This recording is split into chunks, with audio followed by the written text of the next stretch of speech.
will forever mark the beginning of the end of abortion.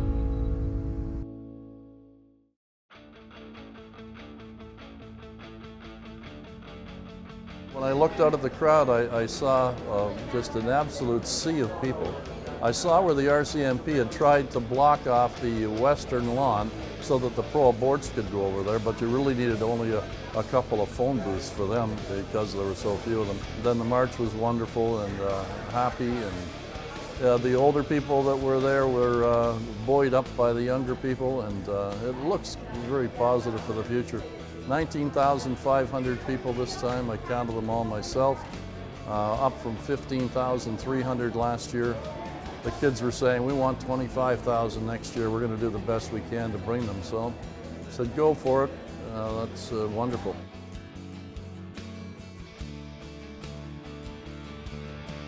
The enthusiasm of the young people is unbelievably infectious. Everybody's just so gung-ho.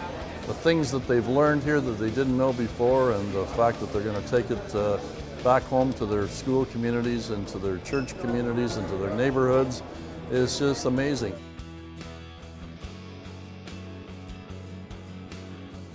Every single person, when they hear somebody say, oh yes, my granddaughter's going for an abortion, or somebody in my class is pregnant, etc., it's they that have to speak up. One young man said to me, well, where do I call you if I find somebody that's distressed and pregnant? I said, it's you. The good Lord's called you to be there, and all you have to say is 3 words, God help me, and He'll put the words in your mouth to help the person. And if you need more help than that, call us, and we'll be happy to arrange accommodation.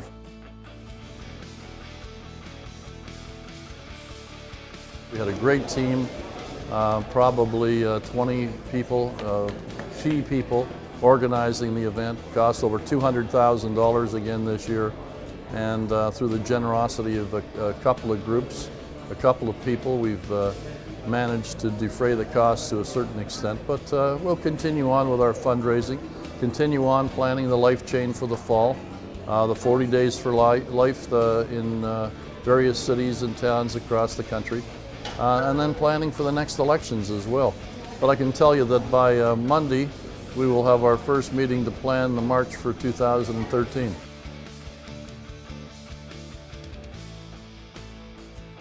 You know, after over a quarter of a century doing this work full time, to see the enthusiasm, the willingness to take an active role in this whole battle, it's just been absolutely phenomenal. And I think we're going to see things change faster than we thought. And I think the politicians are all sitting up and taking notice. And I think there'll be a lot more opposition to what we're doing because they're now seeing, hey, wait a minute, all these young people. I heard 2 pro-abortion people on the street yesterday saying, isn't it awful with all these young people here? Because the young people know that when a woman is pregnant, it's not a blob of tissue or a collection of cells that she's carrying, but it's a little baby.